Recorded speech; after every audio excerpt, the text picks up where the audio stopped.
کربلا کا جو واقعہ ہے نبی کریم صلی اللہ علیہ وسلم کی وفات سے 50 سال بعد کا واقعہ ہے.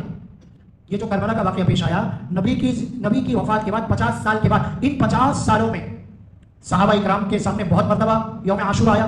پھر اس کے بعد کربلا کا واقعہ پیش آنے کے بعد کئی صحابہ کئی سال تک زندہ رہے, کسی نے سوگ نہیں منایا, کسی نے ماتم نہیں منایا. پھر یہ چند سال پہلے جو ہے اس کو شروع کیا گیا. اس سے سمجھ میں آتا ہے کہ یہ اس واقعے کو کچھ الگ رنگ دے کر, کچھ الگ انداز سے پیش کر کے ایسا بنایا گیا کہ اچھے خاصے پڑھے لکھے مسلمان بھی یہ سوچنے پر مجبور ہیں کہ محرم ماتم کا مہینہ ہے, محرم سوگ کا مہینہ نہیں ہے. قرآن کہتا ہے وَلَا تَقُولُوا لِمَن يَقْتُلُ فِي سَبِيلِ اللَّهِ أَمْوَاتٌ, جو اللہ کے راستے میں شہید ہو گیا اس کو مر گیا مت کہو, اس کو مردہ مت کہو, بل احیاء, بلکہ وہ زندہ ہیں, عند ربهم يرزقون, اور اللہ کی طرف سے ان کو روزی دی جاتی ہے, ان کو رزق دیا جاتا ہے, ان کو صبح شام اللہ کی طرف سے کھانا دیا جاتا ہے.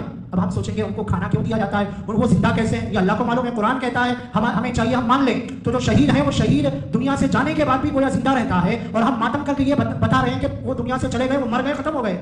حالانکہ حضرت حسین رضی اللہ تعالیٰ کا نام جب بھی زندہ تھا, آج بھی زندہ ہے, قیامت تک زندہ رہے گا, کیونکہ وہ اللہ کے راستے میں شہید ہوئے ہیں.